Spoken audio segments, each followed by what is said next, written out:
bom dia. Hoje é o dia 10 de dezembro de 2009. Bom dia, Tonho, querido. Bom dia, Caio. E um dia chuvoso, gostoso, Muito bom. aqui em Brasília. Mas aqui a gente curte a chuva sem preocupação. A gente curte a chuva, de fato, é com muita alegria, né? O que é diferente, por exemplo, do que está acontecendo hoje Em São Paulo, com né? muitos amigos, irmãos amados de São Paulo que estão completamente ilhados em alguns lugares ou impossibilitados de transitar, de ir e de vir. E se esse for o seu caso, eu queria estimular você para aproveitar que o pessoal está de pijama, não está saindo tanto em algumas regiões, outros não, né? Tem que ir de qualquer modo, ainda que seja nada. Mas se você é daqueles que estão assim mais reservados, aproveite, convide outros amigos para assistirem o Papo de Graça com a gente. Quem não conseguir ir lá rapidinho, botar o seu e-mail, criar sua senha, se autenticar na hora, é simples assim, pode assistir pelo Screen Player do site www.caifab.com, que lá só vê pequenininho, mas vê tudo que está acontecendo direto, né? E uma outra palavra, se você está vendo às 3 da tarde ou à noite, às 9 da noite, não adianta mandar perguntas. Todos os dias aquele linkzinho de faça aqui a sua pergunta, apesar de estar escrito lá que é reprise, eu aqui falo insistentemente, assista a reprise de antes, durante e depois, às 13, às 9, mas o pessoal manda um monte de perguntas na reprise. Dá a impressão que, para mim, que eles discernem lá que está sendo ao vivo. Uhum. Aí eles mandam perguntas. Mas é uma desatençãozinha, porque eu repito tanto, né, que é reprise. Ainda tem ali do lado escrito reprise, então pergunta ao vivo só dá para fazer de manhã. À tarde, à noite, nem tente. E nem também adianta mandar uma mensagem durante, por exemplo, a transmissão ao vivo do La Salle, ou de quarta-feira à noite, como foi o caso aqui em casa ontem. Também não tem ninguém ali ao lado, não tem ninguém prestando atenção em pergunta, não tem nenhuma interatividade. Então não adianta tentar usar o mecanismo de perguntas, a não ser às 9 horas da manhã, o único horário em que essa interatividade para perguntas está aberto com chance de resposta, tá bom? Pergunta qualquer um pode fazer a qualquer hora, ter gente aqui vendo para responder que não é o caso. Mas isto dito, e gratos a Deus por chuva no Brasil Central, em muitas regiões onde o pessoal está angustiado com a chuva. Essa é uma região normalmente tão seca que nós estamos em dezembro e experimentando chuva já há meses seguidos, para nós aqui é uma bênção. E aqui também quase não tem problema de enchente, né, Caio? Não, muito a 1.200 metros de altitude, e a cidade essa cidade vai ficar congestionada, coagulada, se continuar crescendo desse jeito. Em mais 5 anos ela perde o que Brasília anunciou desde a fundação, que era uma cidade sem engarrafamentos, sem cruzamentos, sem isso, sem aquilo. Mas ela já não pode dizer que ela é uma cidade sem engarrafamentos. O derrame de carros que houve nos últimos 8 anos aqui foi muito grande. Nos últimos 5 anos foi avassalador. E eu estava vendo uma campanha da Chevrolet local aqui, não sei se você viu, os gerentes das concessionárias Chevrolet anunciando na televisão. Nos reunimos, negociamos com a montadora, conseguimos preços assim, assim, assim, e temos o compromisso de botarmos mais 1.000 Chevrolets na cidade rodando em um mês. Aí todo mundo tem suas campanhas, Chevrolet é só uma delas, né? No fim do mês, soma. Só de Chevrolet, todo mês os milhares de carros são colocados nessas artérias que são plaquetas, né? Que vão enchendo, daqui a pouco o bicho infarta. Vai travar. Ou dá uma paralisia assim. dá um derrame, pega a Marginal Pinheiros, o cara entorta para lá, a Tietê. Aqui não tem essas marginais, mas tem muito marginal, né? Principalmente no Congresso. No Congresso, mas tem lugares assim que fazem umas poças e fica cheio. E a coagulação do trânsito, naquele período entre 5 da tarde e 7 da noite, já tem vias principais bem carregadas. Aqui em Brasília. É. Principalmente a IPTG que eles estão reformando. Aquilo ali tá um caos, cara. Não, tá um caos. Mas deve ser o dia inteiro. Mas aqui, o Eixão, por exemplo, depois de 5 da tarde até umas 7, 8 horas da noite, ele enche bem. Né? E entre 6 e 7, às vezes ele chega a dar umas paradas. É inconcebível isso. Puxa vida, não. Eu imagino o paulista agora te ouvindo. Olha só o Caio falando. De vez em quando dá umas paradas. Mas que inveja. Eles lá, de vez em quando anda lá, né? De vez em quando é o contrário, né? Aqui chega a dar. Eu, por exemplo, evito esse horário. Sair de casa para fora do lago, porque eu sei que eu vou ter que usar o Eixão para voltar, né? É o único acesso para dentro do lago. E ali está a artéria, nesse horário, fica bem cheia. Minha filha, às vezes, sai daqui para a casa dela, que já deixou para trás uma parte do problema. Mas só aquela curvinha para ir na direção do torto, para virar para a casa dela... Só aquela curvinha é um problema. Ela, às vezes, fica 40 minutos, dependendo do horário. Então, é outra coisa inconcebível. É o gargalo, né? É impossível. Mas depois do shopping inaugurado vai piorar, se te preocupa, não? Do lado de cá? O shopping. O shopping do Paulo Otávio e Companhia Limitada? Porque o shopping está justamente ali naquele gargalo. Os caras nunca fizeram nada bom, então o shopping é que não vai ser a primeira... De jeito nenhum, né? O shopping é uma desgraça. Quando eu ouvi dizer que tinham liberado, que eles ganharam mais uma vez dinheiro em cima da estrutura para liberar aquela obra que estava embargada, que por mim tinha sido era demolida, e aquilo fazendo ali um parque enorme. Quando eu ouvi dizer que ia ter o Iguatemi, e todo o pessoal consumista, vamos ter o Iguatemi no lago. Eu digo, Jesus me livre, que desgraça, esses caras são burros. Esse Lago Norte é quase um sítio, porque não tem essas coisas, eu não tinha. E eles agora querem essa evolução. Essa involução. Mas é assim que é chamado. O próprio administrador do Lago Norte esteve aqui tomando um café comigo e eu falei a ele, é uma pena que vocês estejam fazendo isso, e tenham concedido isto. E, embora eu conheça os mecanismos que subjazem por baixo dessa concessão. Aí ele me disse, não, durante 30 anos eu fui contra essas coisas, mas eu tive que me render ao poder do desenvolvimento. Eu falei, é uma pena, meu querido. Ficou até bonito. É uma pena que o senhor tenha se rendido ao poder do desenvolvimento. Porque aí fica aí, é um shoppingzinho fresco, né? Armani, então é bem fresco. Toda essa coisa assim, bem aviadada, que é para o pessoal ficar gastando uma grana, comprando grifes que não valem nada, irem expondo seus pavões, assim, todo mundo de Clodovil, machos Clodovil, fêmeas Clodovil, mostrando os seus Gzinhos de Gucci.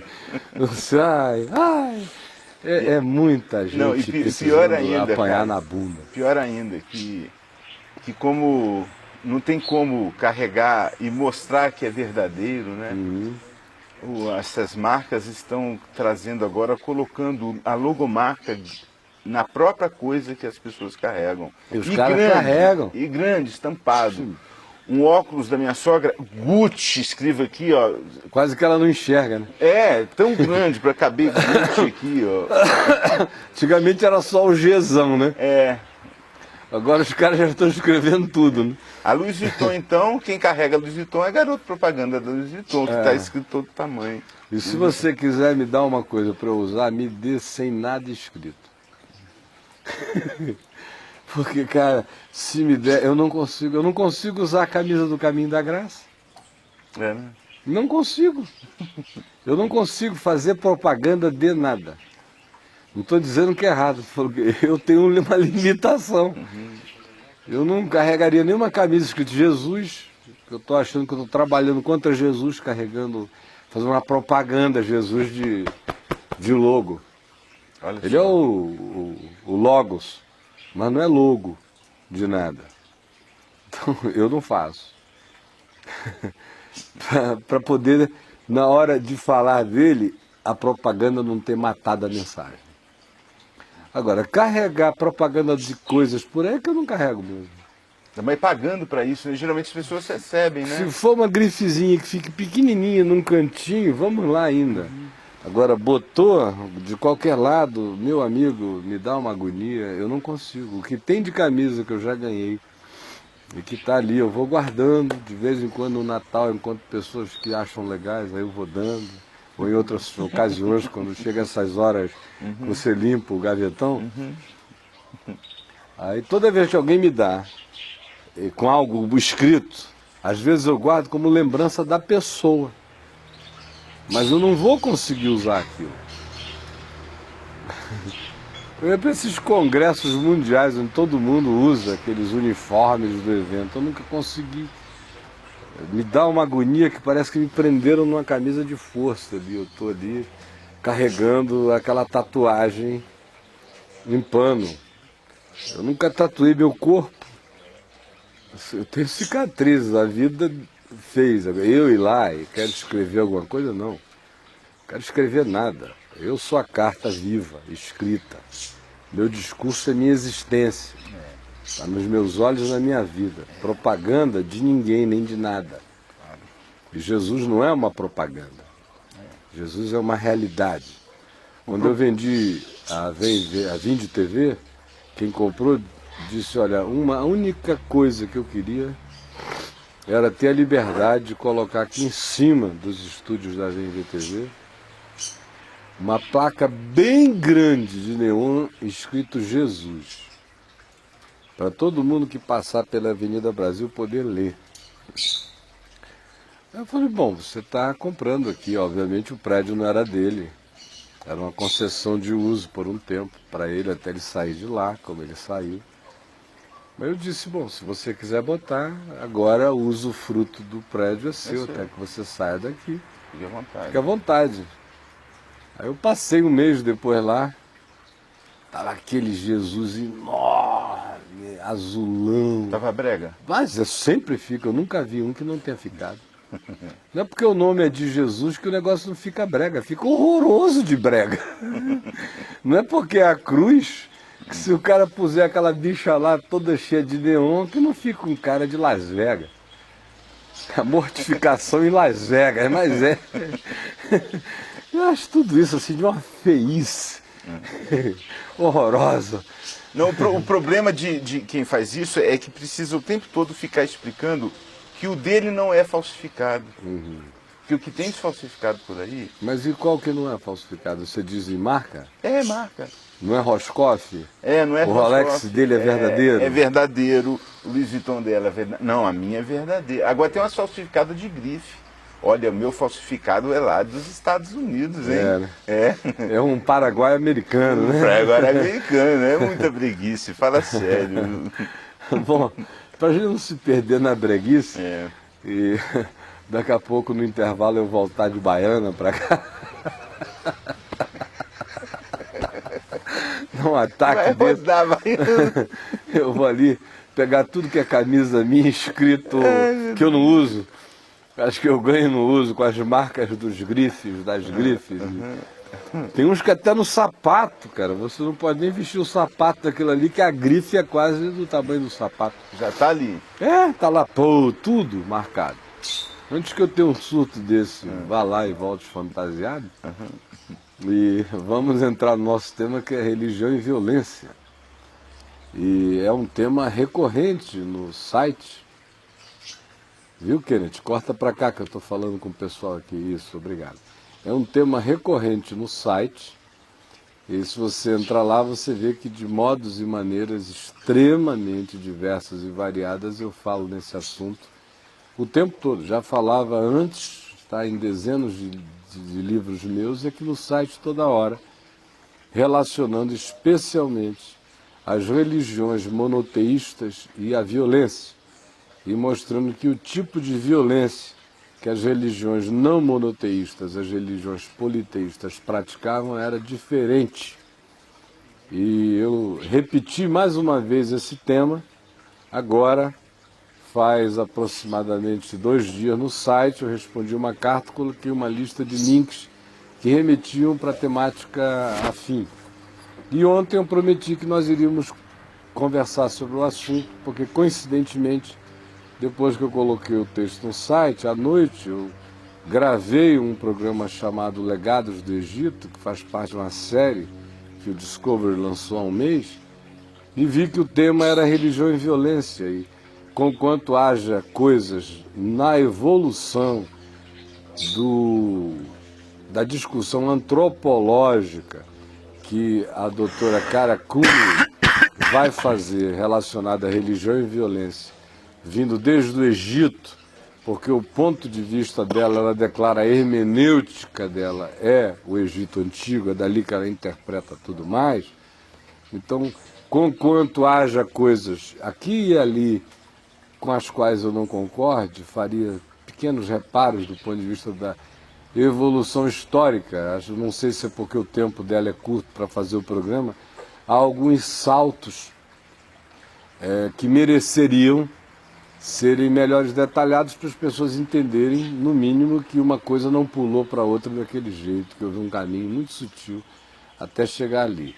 Mas como esboço que viaja do Egito Antigo até praticamente os nossos dias, mostrando a conexão entre religião e violência, e, sobretudo, mostrando a diferença da violência praticada em nome do Deus pessoal, contrastando com a violência praticada em nome dos pequenos deuses, ou do politeísmo, ou dos deuses impessoais, é enorme. E é isso que me interessa tratar com você hoje aqui, mostrar como esse monoteísmo é também monocórdico no que diz respeito à violência. Foi algo que andou simultaneamente com o monoteísmo. Então, Kenneth, eu espero que esteja tudo pronto aí e roda para a gente assistir esse documentário. Assista prestando atenção, para perguntar apenas aquilo que não tenha sido dito e a gente não perder tempo. Então, olho aberto, ouvido atento, cabeça raciocinando. Assista agora. Vamos lá, Kenneth, solta aí.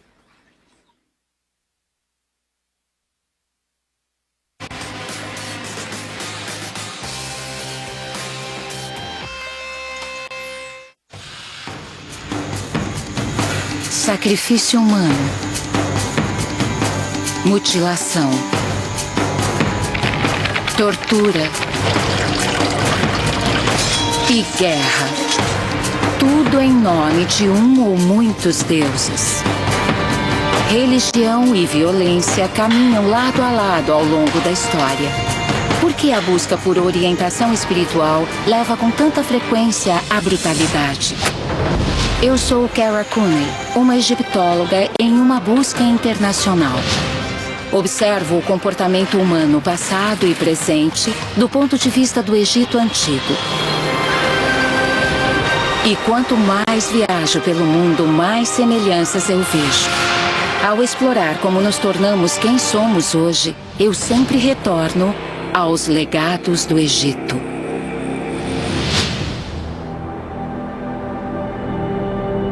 Templos espalhados pelo Egito nos contam muito sobre a religião antiga. E embora tenham sido construídos por muitos governantes ao longo de milhares de anos e em homenagem a diversos deuses, há uma semelhança notável entre todos eles. Suas paredes são adornadas com imagens assustadoras. Cenas brutais de guerra, massacre e crueldade. Por que estas imagens violentas foram entalhadas em lugares sagrados? Embora isso vá de encontro à nossa sensibilidade moderna, ao longo da maior parte da história houve uma ligação forte e natural entre as forças da violência e da religião. Os fundamentos da maioria das religiões exaltam a generosidade, a bondade e a paz. Mas há também um elo poderoso entre a crença espiritual e a brutalidade. Por que a humanidade sempre realizou atos violentos em nome de seus deuses? Para manter o poder político? Para impor certas crenças? Ou para tentar controlar a própria natureza? Qual é a ligação entre a religião e a violência? Para ver como a violência sagrada era importante para os egípcios antigos, temos que ir à margem ocidental do Nilo, a terra do sol poente, o reino dos mortos. Estamos em Medine Rabo, o templo funerário de Ramsés III, que data de cerca de 1150 a.C. Na entrada principal já encontramos imagens chocantes. Uma representação enorme do rei esmagando a cabeça de seus inimigos com uma enorme clava de pedra. Estes relevos macabros, que são considerados um tema violento, alardeavam claramente o poder do governante.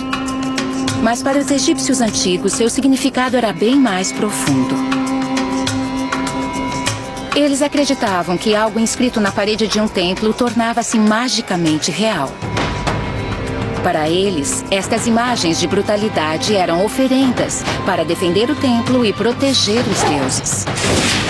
Para os egípcios era uma permuta. As vidas de suas vítimas em troca de ordem e prosperidade. As cenas brutais garantiam que o sol nascesse a cada manhã e que o Nilo continuasse a fluir. Essa cena representa um massacre depois de um combate.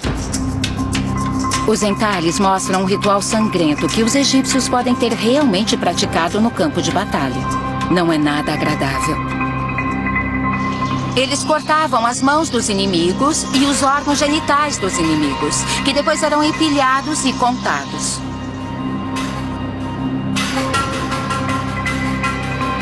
Eles faziam isso para saber quantos inimigos haviam morrido, mas também porque, ao remover a potência sexual dos inimigos, eles estariam negando-lhes uma existência na vida após a morte. Na verdade, uma das inscrições explica que Ramsés III, como principal sacerdote desse templo, aceitou uma oferenda de mãos e pênis decepados de inimigos para entregá-los aos deuses do Egito e garantir que todo esse espaço, todo esse templo e todo o Egito continuassem seguros, protegidos e em paz. Embora imagens de brutalidade possam ser encontradas em templos por todo o Egito, nenhuma evidência sugere que estes rituais sangrentos eram realmente praticados. Mas há lugares no mundo onde esta mesma ligação entre violência e religião teve um papel central. E onde existem evidências claras de que rituais brutais foram realizados. Na costa norte do Peru, a antiga civilização Moche desenvolveu-se entre os anos 100 e 800. Os mochicas construíram um imponente complexo religioso com templos e pirâmides, que hoje é um sítio arqueológico chamado de El Brujo. Estou no topo de uma enorme pirâmide onde descobertas recentes ecoam os temas violentos do Egito de forma arrepiante. Neste mural entalhado, no alto da pirâmide, a imagem de um deus mochica chamado de O Decapitador é incrivelmente similar à do rei egípcio matando seus inimigos. Não há nenhuma ligação direta entre estas duas culturas, mas imagens como esta sugerem uma crença comum de que atos violentos podem aplacar e até fortalecer os deuses. Na base da antiga pirâmide, as paredes estão cobertas de imagens em escala real de inimigos derrotados, batalhas sangrentas e da marcha para a morte dos guerreiros capturados. Estes prisioneiros nus, amarrados uns aos outros pelo pescoço, estão sendo levados para o sacrifício. Eles foram amarrados pelo pescoço e eles parecem estar segurando a corda. Imagine que estão sendo puxados em fila. Infelizmente, não há textos ao lado dos entalhes para explicá-los, como costuma ocorrer no Egito. Mas há outras evidências de que sacrifícios humanos eram praticados em El Brujo. Rituais religiosos violentos realizados num local sagrado. Em 2005, escavações arqueológicas revelaram uma descoberta chocante. Vitor Hugo Rios trabalha como arqueólogo no sítio. Você encontrou vítimas de sacrifício no meio daquela praça? Foi isso, Vitor? Na praça. Encontramos uma menina de mais ou menos 15 anos, com um golpe na cabeça. E também havia um homem adulto com o tronco separado. Então eles cortaram o homem ao meio? E havia outros ossos soltos. Encontraram somente os ossos das extremidades inferiores. Os Brujo deixam claro que os moticas empregavam muitos métodos diferentes de sacrifício. Algumas vítimas tiveram seus crânios esmagados e outras foram decapitadas ou sangraram até a morte. Mais uma vez, temos uma troca. Líderes religiosos fazendo oferendas de sangue humano para agradar aos deuses. Talvez o objetivo dos presentes fosse proteger as pessoas das forças do caos ou garantir prosperidade. Os arqueólogos podem apenas especular sobre os motivos reais, já que os moticas não tinham língua escrita. A civilização maia também incorporou a violência à sua religião. Hieróglifos na cidade-estado maia de Palenque, no sul do México, revelam muito mais sobre os motivos por trás do sacrifício humano. Cuidado com o degrau. É bem íngreme. Alonso Mendes, um arqueoastrônomo que estuda Palenque, mostra imagens e hieróglifos que datam do século VII. Isto parece muito egípcio para mim. Ele está segurando um inimigo pelo cabelo e está se preparando para puni-lo. É uma representação clássica de poder e domínio. E o que são esses símbolos aqui embaixo? Um elemento fundamental é esta caveira que vemos aqui embaixo. E da caveira nascem folhas. Então a nova vida está vindo do sacrifício? Exato. Através da morte surge a vida. E como a fachada desse prédio aponta para o oeste, ela fica virada para o sol poente. A Terra dos Mortos é igual aos egípcios. Mortos, exato. Crânios, ossos e sementes, é tudo a mesma coisa. Então, o rei como governante tem que colher prisioneiros como um fazendeiro percorre os campos plantando sementes. Os maias, assim como os moticas e os egípcios, viam a prosperidade como uma troca.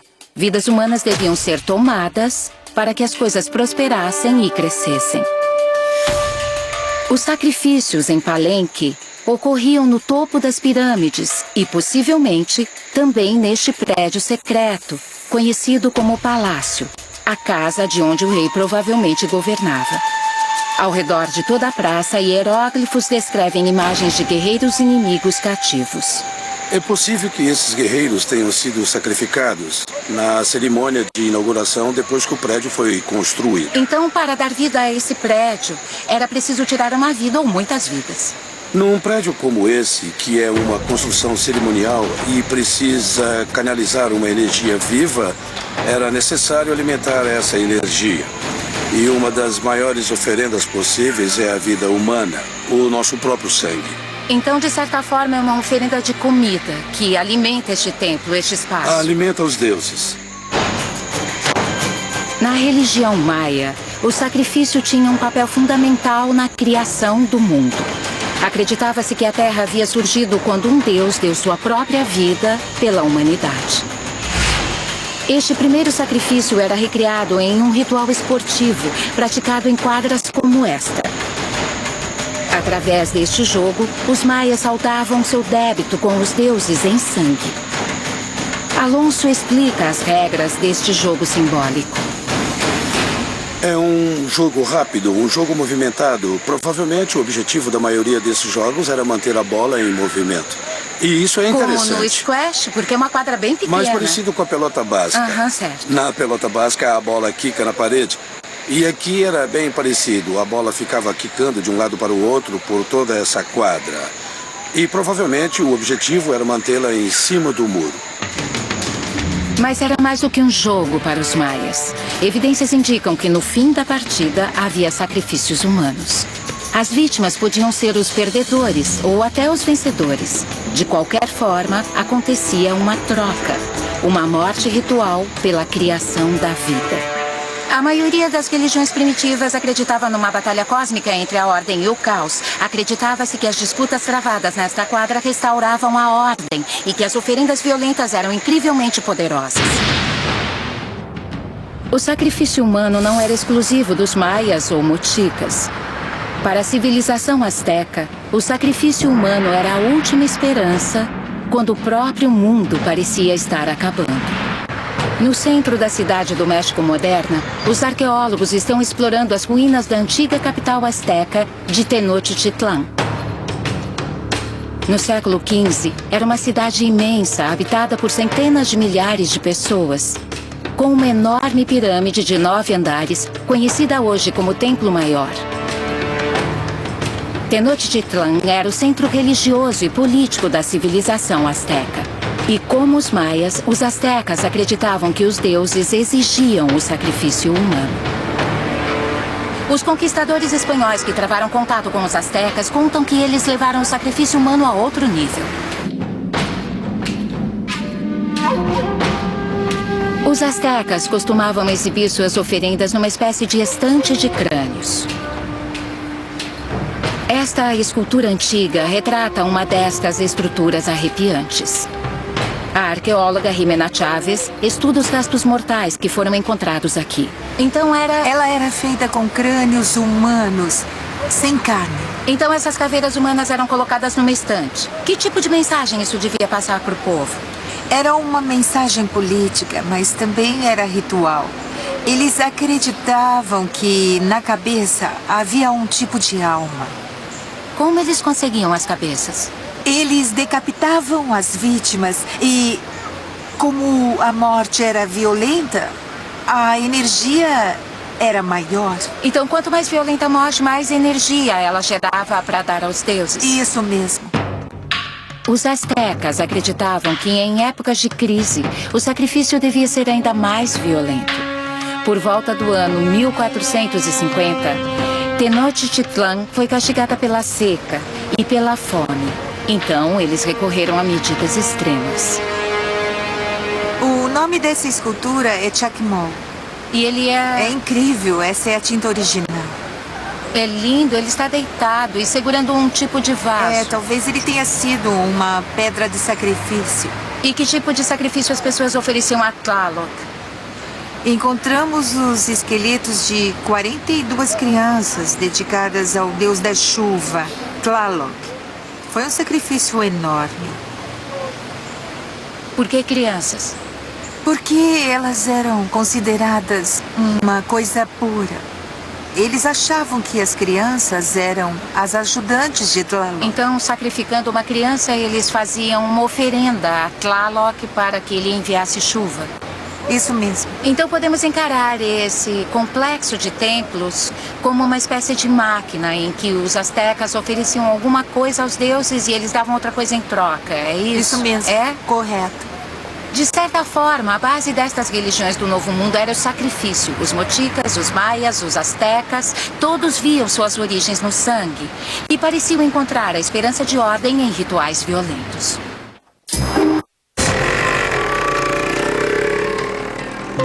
Na cidade de Chilau, no Sri Lanka, há um famoso templo hindu chamado Muneeswaran.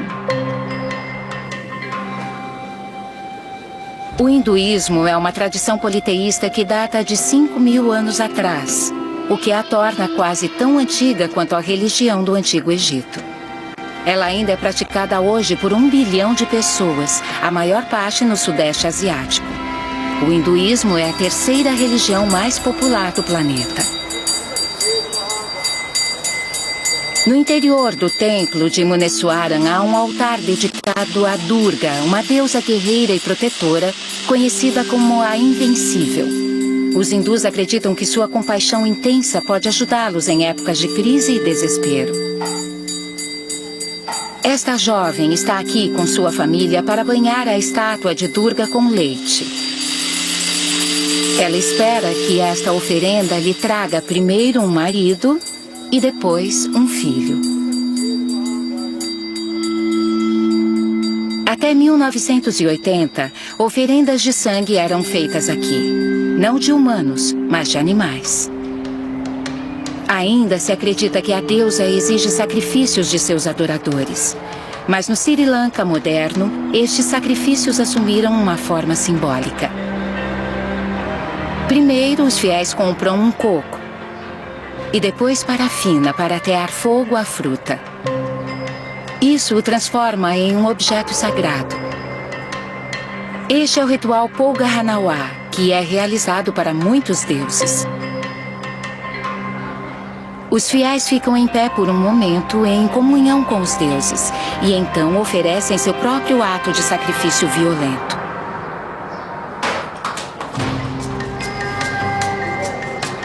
Este ritual hindu é levado muito a sério.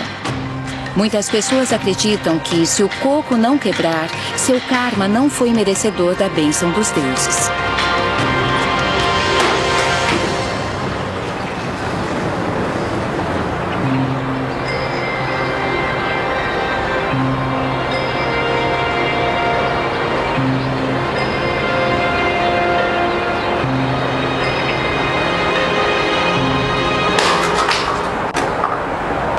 Meu coco quebrou ao meio.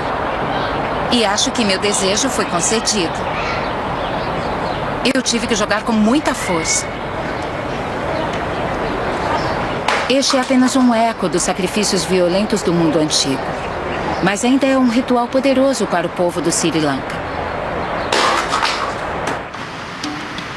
Há lugares no mundo onde a violência sagrada perdura, mas numa esfera muito pessoal.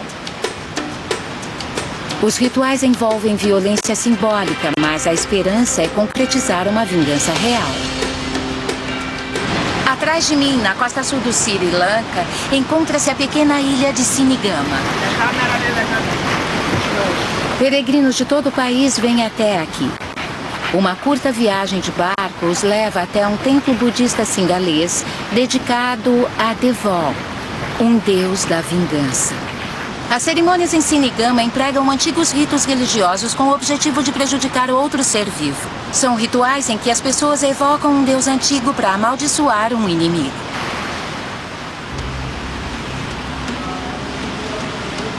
Os peregrinos vêm aqui em busca de justiça por abusos físicos, roubo, problemas burocráticos e até o assassinato de um ente querido.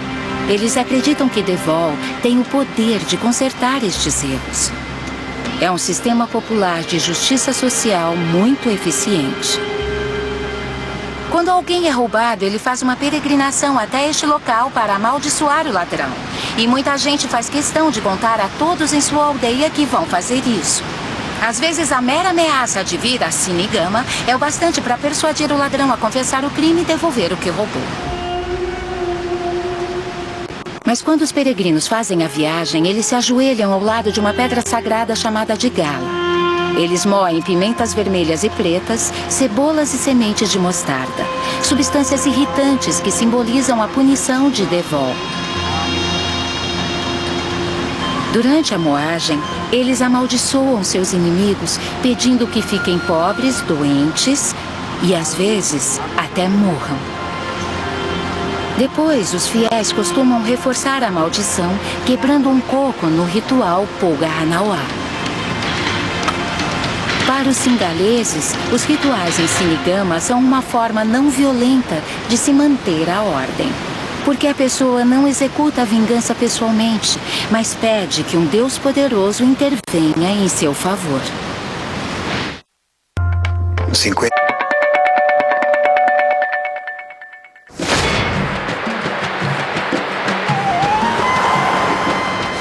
Em Luxor, no Egito, há um festival em andamento. Meu amigo Ahmed Soliman e sua família estão celebrando o Eid al-Adha, o Festival do Sacrifício. Este feriado muçulmano de 3 dias remete à generosidade de Deus. Como arroz. Já peguei! Olha um pouco. Tá bom. É parecido com o Dia de Ação de Graças nos Estados Unidos.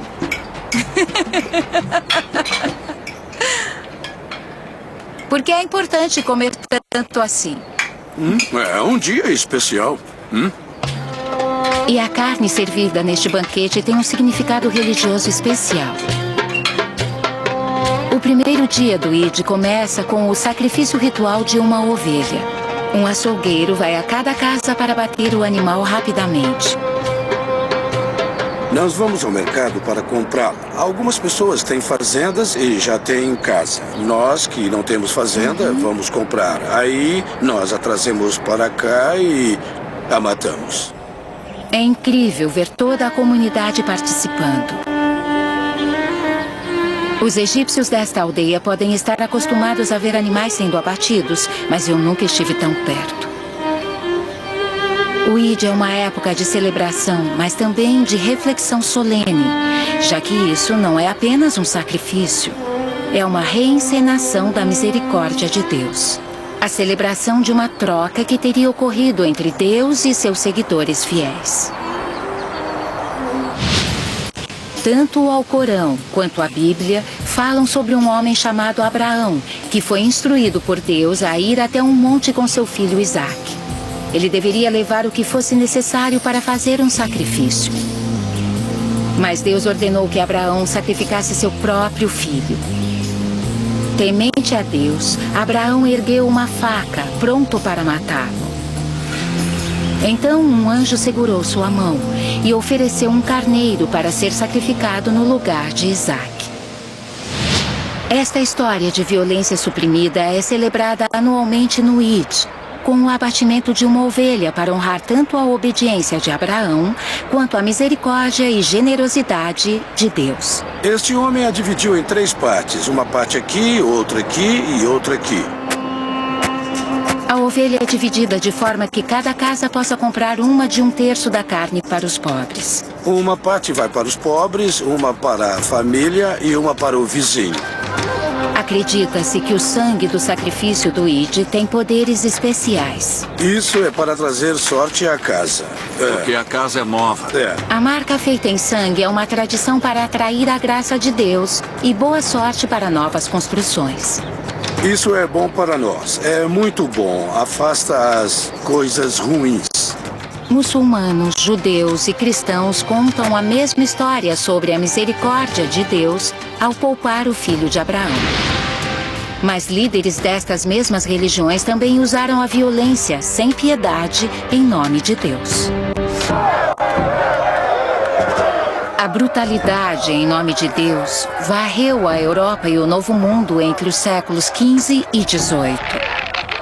Pessoas foram enforcadas, afogadas e até queimadas vivas devido a uma explosão de histeria religiosa, o medo de bruxas. A pequena comunidade colonial de Salem, em Massachusetts, não ficou imune à violência sagrada. E por um breve período, a partir de 1692, esta área foi tomada por uma onda de acusações e até execuções causadas por uma mistura complexa de relações sociais e religião. A Salem do século XVII era um reduto de puritanismo, uma forma fundamentalista do cristianismo. Os puritanos estavam sempre atentos às forças do mal. E quando 2 meninas começaram a exibir sintomas bizarros, como falar em línguas e sofrer convulsões, as pessoas temeram que o próprio diabo estivesse entre elas. As meninas fizeram acusações contundentes, alegando que suas vizinhas estavam usando bruxaria contra elas, causando-lhes sofrimento e doenças. No inverno de 1692 foram feitas diversas prisões e teve início um interrogatório. As primeiras pessoas acusadas de bruxaria estavam à margem da sociedade. Uma escrava, uma sem-teto e uma mulher banida. Mas Mas a pessoa seguinte a ser acusada foi uma das mais assíduas frequentadoras da igreja, uma mulher de 71 anos chamada Rebecca Nurse. Sua casa ainda existe. Rebecca Nurse foi acusada não só de ser aliada do demônio, como de enviar seu espírito possuído para prejudicar outros moradores. Alison DeMarrow é historiadora local e curadora do Museu das Bruxas de Salem. As pessoas no século XVII acreditavam no mundo invisível, tanto quanto no mundo visível. Elas acreditavam na existência de espectros ou fantasmas, enviados para fazer as maldades da pessoa que tinha feito um pacto com o demônio que podia instruir esses fantasmas. Essas pessoas não acreditavam apenas na ameaça do demônio ou que o demônio em si pudesse estar infiltrado. Isso, ele também tinha discípulos que faziam maldades por ele. E nessa comunidade, onde Rebecca Nurse se encaixava? Rebecca Nurse era provavelmente o retrato da matriarca puritana. Ela era universalmente respeitada e admirada. O fato dela ser acusada de bruxaria foi chocante. Foi chocante, mas também sugere que os motivos iam além do medo do diabo.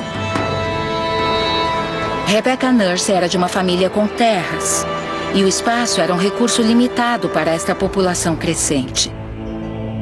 Muitos outros pilares da comunidade foram acusados. Quando fossem condenados à morte e destituídos de suas posses, os acusadores sairiam ganhando.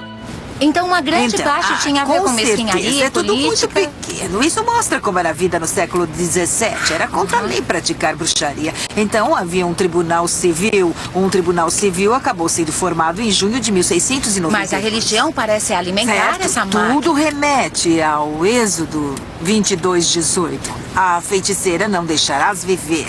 As pessoas acreditavam em bruxaria. E num tribunal com essas ideias de religião e justiça permeando tudo, era impossível provar inocência. Quando alguém diz que uma mulher é uma bruxa e está lutando por Deus, não há resposta. Isso mesmo. Ao todo, 29 pessoas foram condenadas por bruxaria. A princípio, o júri declarou Rebecca Nurse inocente. Mas quando o veredito foi lido, as meninas afligidas começaram a gritar e caíram no chão. Isso foi interpretado como evidência clara de bruxaria. E o veredito foi mudado para culpada. A pena pela prática de bruxaria, a morte. A frágil senhora foi tirada da cadeia para ser enforcada em um lugar que os moradores de Salem chamam de Gallows Hill ou Colina do Cadafalso. Nós acreditamos que as vítimas do julgamento foram enforcadas aqui em 1692 em 4 dias diferentes. Há relatos de que as vítimas encararam a morte com muita dignidade, se despediram de suas famílias e os dias dos enforcamentos foram muito tristes. 14 mulheres e 5 homens foram enforcados. A maioria das vítimas era mulher. Mas 1/4 delas era homem. Importante lembrar isso. Quando as pessoas acusadas de bruxaria estão à margem da sociedade, eu até consigo entender. Mas quando os acusados são pessoas como Rebecca Nurse, que era um pilar da comunidade, aí eu imagino que tenha sido mais problemático. Eu acho que é um período fascinante da nossa história por ser tão complicado. Eu acho que houve muitos motivos, talvez terras, talvez poder, talvez vingança. Todas essas coisas contribuíram. E acho que um dos componentes mais importantes é o medo. As pessoas estavam aterrorizadas. As pessoas temiam o demônio, o inimigo de Deus. A intervenção violenta foi a resposta. Mas a execução destas bruxas também foi uma troca, como ocorria entre os egípcios antigos e os maias. A população de Salem acreditava que vidas deviam ser tomadas para purificar sua cidade do mal. Os túmulos de muitos dos acusadores e juízes ainda estão aqui, no cemitério da cidade.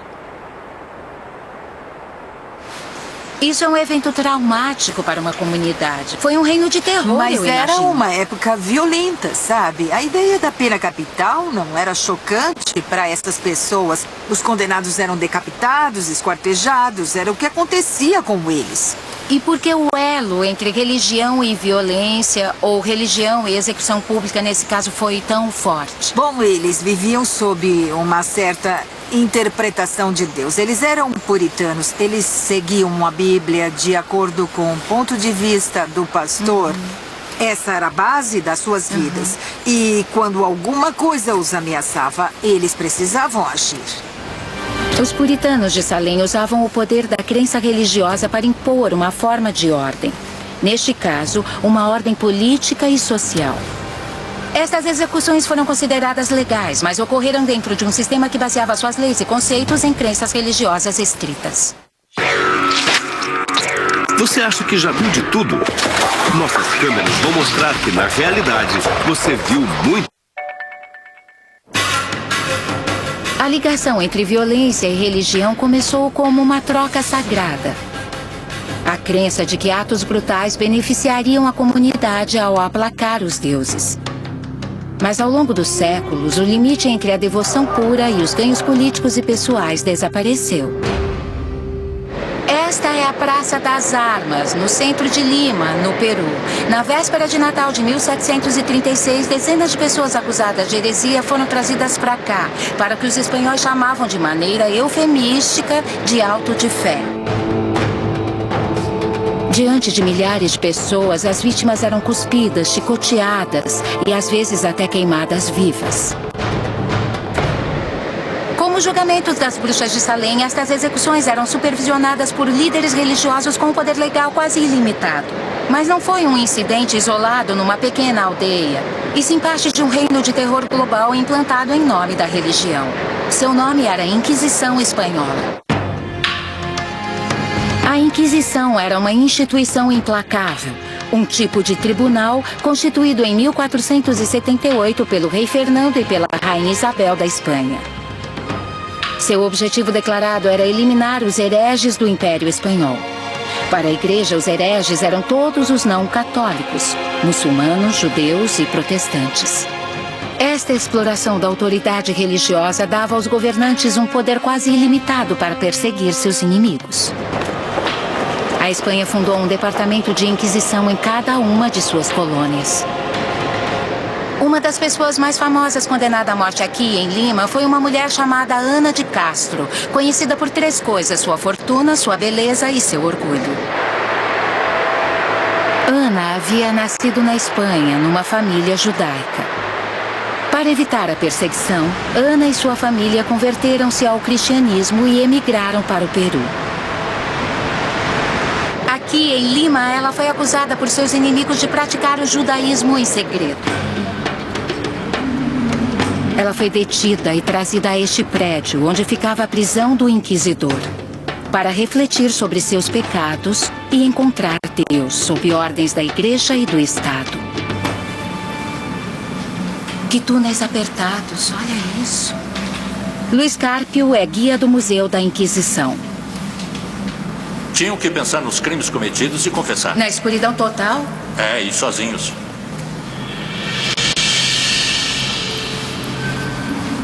Esta é a recriação de uma das celas? Isso, das celas de punição.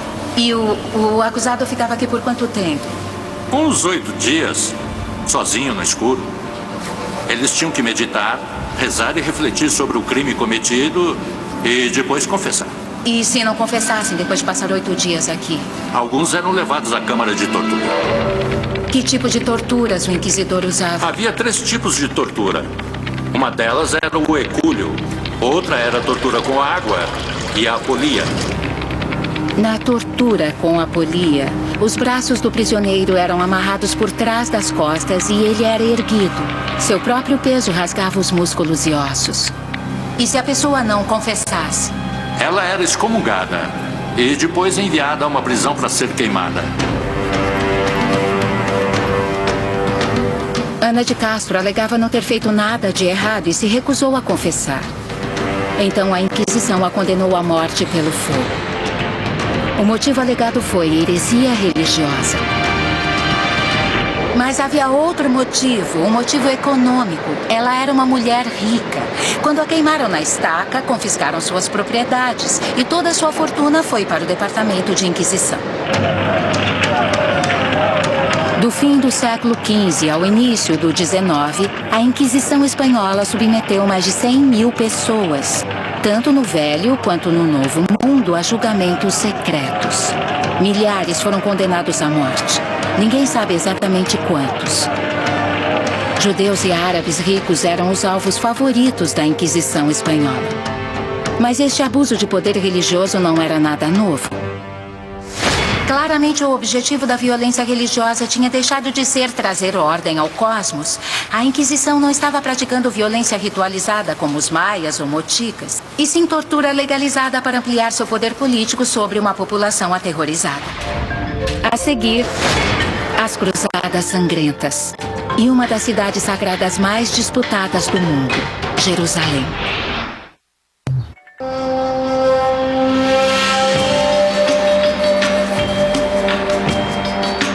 Jerusalém, uma cidade santa para 3 grandes religiões e um dos lugares sagrados mais disputados do mundo. Nenhuma outra cidade tem uma história tão longa e complexa de conflitos religiosos e violência. O professor Nimrod Luz é um geógrafo cultural que estuda a cidade em si, examinando o que acontece quando facções religiosas concorrentes são obrigadas a dividir o mesmo espaço. Jerusalém evoca muitas conotações e emoções para muitas pessoas. É por isso que Jerusalém é um quebra-cabeça. A cada quarteirão parece que eu estou em outra cidade. Primeiro parece que estou no Egito, depois em Tel Aviv, em Israel. Como tudo é tão importante para todos, eles querem marcar presença aqui. E coisas triviais como abrir uma loja se tornam, de certa forma, um gesto político. A cidade é tão sagrada para tantos que muitos se dispuseram a dar a própria vida pelo seu controle, tudo em nome de Deus. No topo de uma torre medieval chamada Portão de Damasco, Nimrod me mostra o local de um dos momentos mais sangrentos da história de Jerusalém.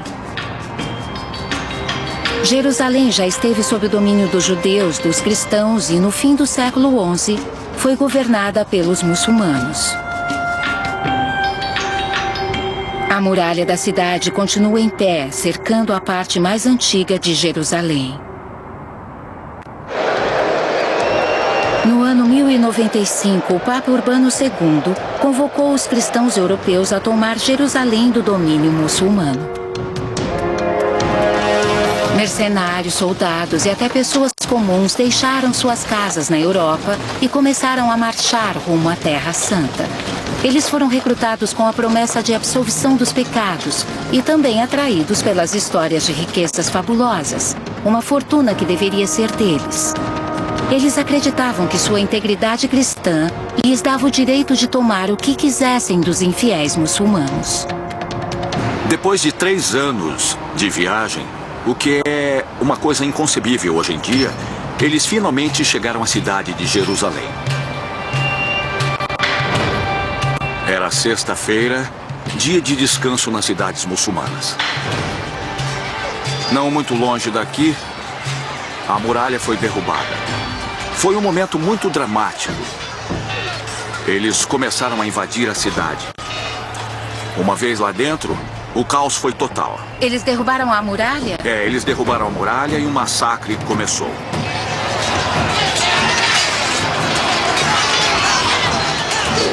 Então os cristãos entram e massacram os homens, mulheres, crianças, todo mundo? Todos que encontraram, indiscriminadamente, judeus, muçulmanos. De quantas pessoas estamos falando? Fazemos ideia? Dezenas de milhares? Milhares. É? Milhares de pessoas, sem dúvida. As cruzadas foram um ato de violência perpetrado por cristãos. Mas ao longo dos séculos, todas as crenças foram responsáveis por atos de agressão contra outras religiões. E é claro, esta relação volátil existe até hoje. Ao caminhar pelas ruas, é possível sentir a tensão entre os membros dos vários credos.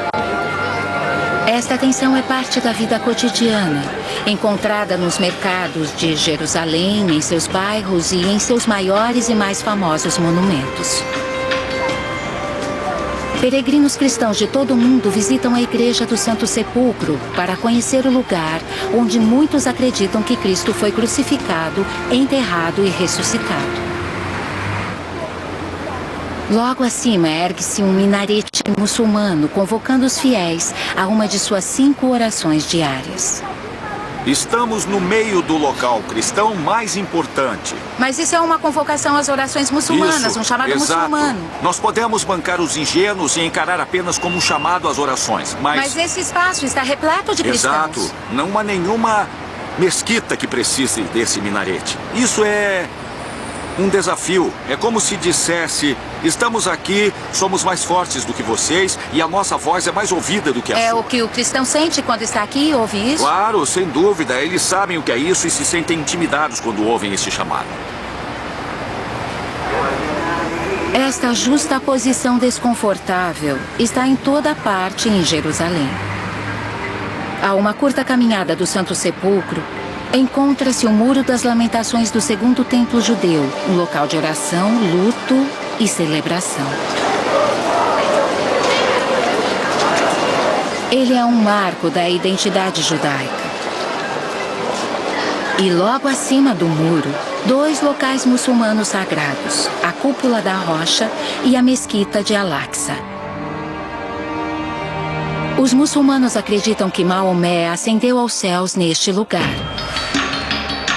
Estes são 2 dos lugares mais sagrados para o Islã, bem ao lado da fonte de identidade judaica mais tangível e do local da crucificação e ressurreição de Cristo. Esta proximidade é uma fonte de conflitos há gerações. Em Jerusalém, as crenças e tradições religiosas já levaram muitas pessoas à violência sagrada. Os motivos são os mesmos que encontramos ao longo da história e em todo o mundo. Agradar aos deuses ou a um Deus. Vingança. E ganho político ou financeiro. A violência religiosa sempre foi uma permuta. A crença de que é possível trocar brutalidade por ordem e paz. Bom, a gente está de volta, você assistiu ao documentário. Eu, antes de começar a responder perguntas, quero apenas esclarecer o seguinte. Número 1, essa é uma visão antropológica. Como visão antropológica, ela é sucinta, porque o tempo é sucinto. Ela teve que contar com imagens e escolher alguns pilares ilustradores dos tipos de violência. A segunda coisa tem a ver com os tipos de violência. Que tipos? Ficou clara a divisão entre a violência politeísta ou a violência panteísta relacionada à religião, que tem contornos totalmente diferentes da violência monoteísta, praticada em nome do Deus pessoal. Os cultos de religião politeísta, no máximo, faziam com que a violência praticada fosse uma violência ritual, na perspectiva da barganha, do aplacamento da fúria dos deuses, ou na busca de favorecimento dos deuses para com as pessoas.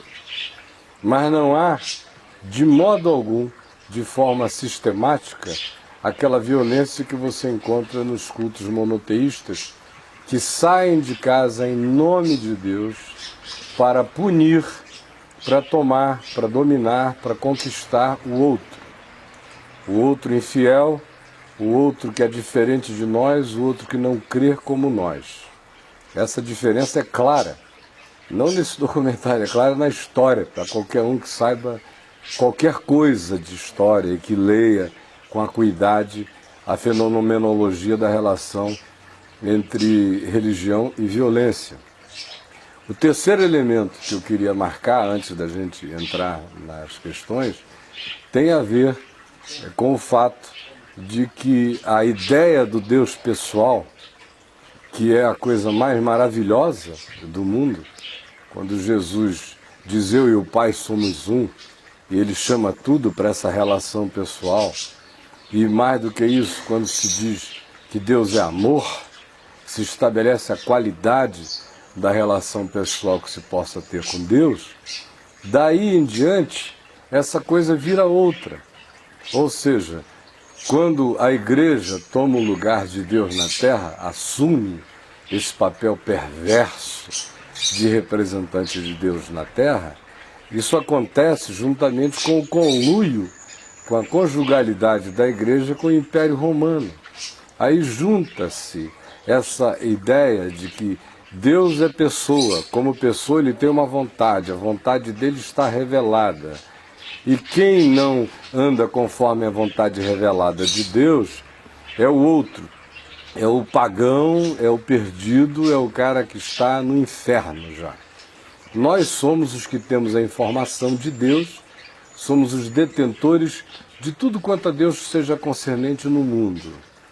Aí o próximo passo é, já que nós somos os melhores, nós somos superiores, nós temos o poder de fazer descer fogo do céu para os consumir, vamos exercer a nossa soberania.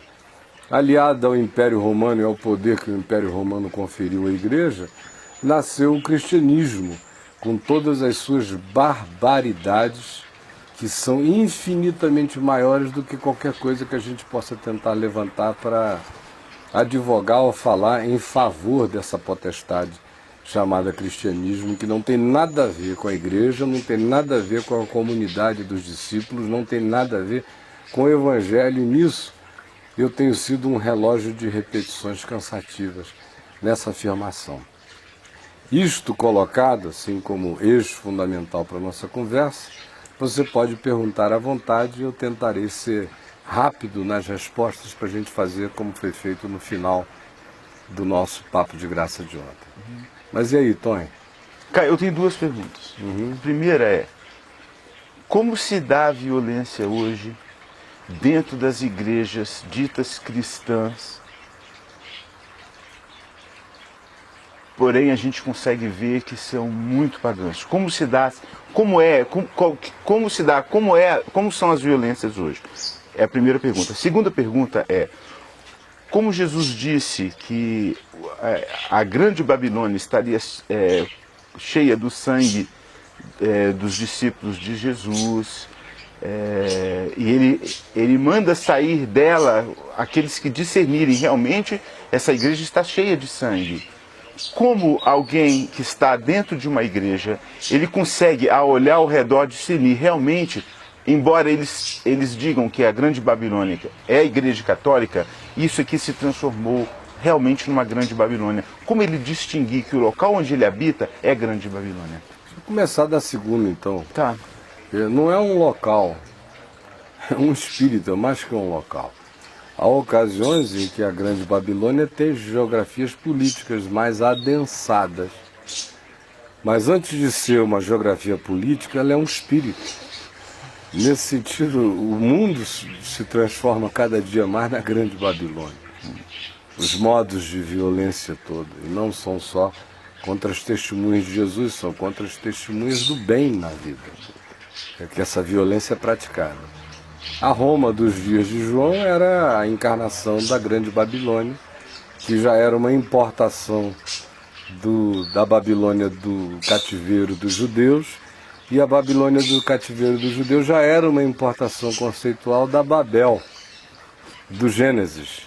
Então é tudo uma viagem que vai fazendo remetências de um pilar histórico para outro, deste para aquele. Quando a gente chega aqui na Roma babilonizada, ou na Babilônia romanizada, cria-se o arquétipo, a maquete arquetípica principal para ajudar a nossa compreensão na leitura das várias manifestações dessa grande Babilônia no mundo.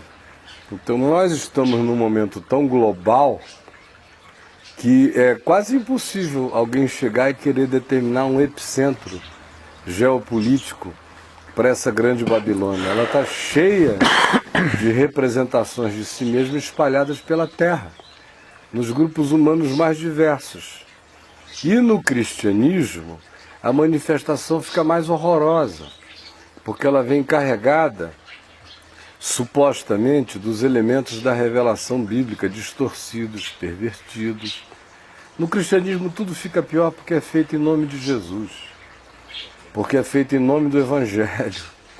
Era como você criar um grupo terrorista, os filhos de Gandhi, e soltar os caras por aí como homens-bomba. E Gandhi não é Jesus.